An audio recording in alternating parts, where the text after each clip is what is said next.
Hi everyone, my name is Christy and welcome to my Trying a New Makeup Product Everyday series. Today I am so excited to try out this mascara from Wander Beauty. It's their Unlashed Volume and Curl Mascara. This mascara sounds amazing and it was actually an Allure Beauty Award for 2020, which I think is really cool. But it's supposed to be volumizing, curling. It has trehalose and peach leaf extract to condition and moisturize the lashes for clump-free, flake-free, smudge-proof finish. It's cruelty-free, made without parabens, phthalates, fragrance, mineral oil, or gluten. The full size, this is the full size here, retails for $24. You can also get a mini version for $12. This was sent to me for free by Wander Beauty in PR, so of course I would like to give that disclaimer. But this is not a sponsored video. I am just so excited to see if this is living up to the hype and to the claims. And if you're familiar with me and my YouTube channel and my series here, you know how picky I am about mascara. And wow! Okay, this wand is definitely unique. It has like a bend in it, and the bristles look like some of them are shorter, some of them are longer. So I'm very intrigued to see how this will be. Here you can see what that wand looks like. Very cool. So I'm gonna go ahead and try this out on one eye and then we'll really compare the difference. I am definitely on the search for a lifting and curling mascara because I don't know what happened. I just feel like my lashes have lost any curl that they ever once had to them.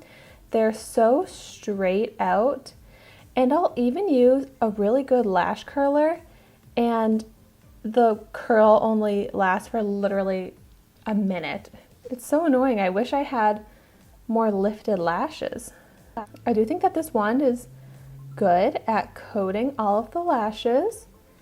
No clumping. I do find that I'm trying the curling side right now.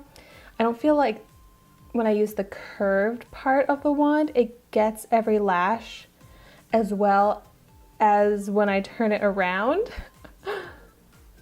So I'm kind of using it backwards, but I just feel like it grips the lashes better, maybe with those longer bristles.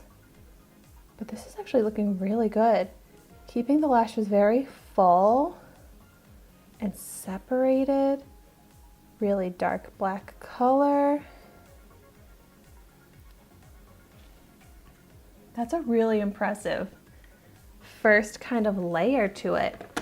I definitely am going to build it up, but before I do that, let's try this out on the lower lashes.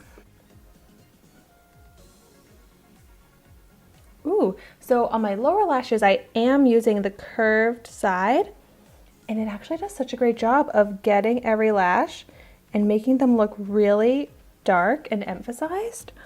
Ooh, this is a surprisingly really great lower lash mascara.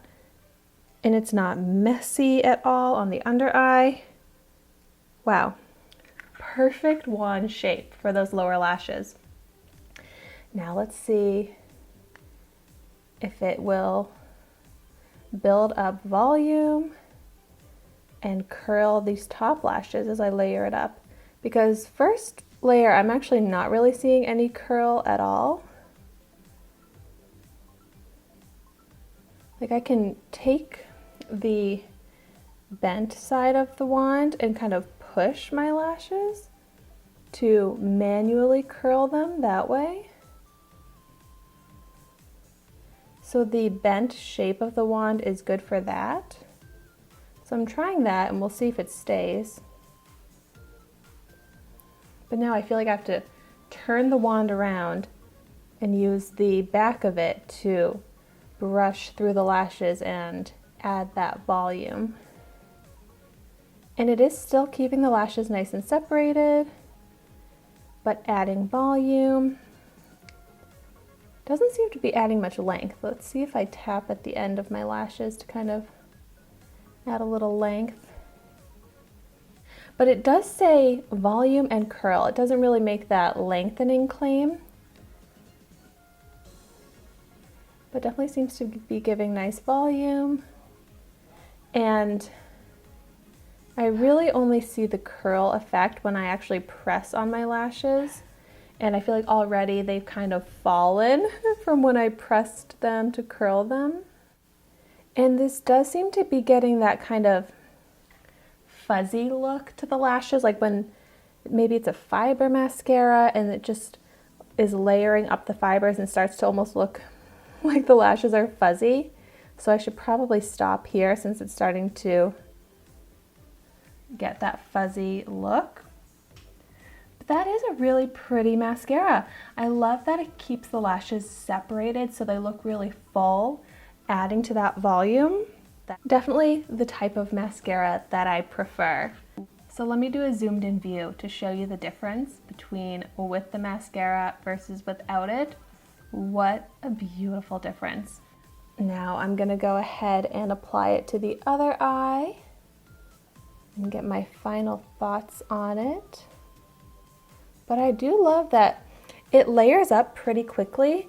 So I think 2 layers is the perfect amount. And this is seriously like my new favorite lower lash mascara. So easy. All right, and here is my finished mascara look. And I really like this mascara. I love how full my lashes look. I wish there was more curl because I honestly don't really see any curl happening. My lashes still look super straight out. And I tried to make them curl to the best of my ability, but that effect just didn't happen. But that's okay because I really haven't been able to find any mascaras that really actually curl my lashes these days. So if you have any recommendations, please let me know in the comments down below. But I just really love how my lashes look so much with this mascara that I can get over the fact that they're not curled because they look super dark, so full. It looks like I have so many lashes, like I don't even need to put on falsies. So love that. And I'm definitely going to be using this as my lower lash mascara every day. But I am curious if it will smudge on my under eye because that definitely can happen with certain mascaras. Like when I smile, my cheeks just lift and like rub against my lash line here. So I will update you in the description down below if this does smudge on my under eyes. I hope it doesn't because of the claims make it sound like it won't, but we'll put this to the test. But thank you so much for watching my video today. Be sure to like, comment, and subscribe to my channel so you can see the makeup that I try every day. And I will see you tomorrow in my next video.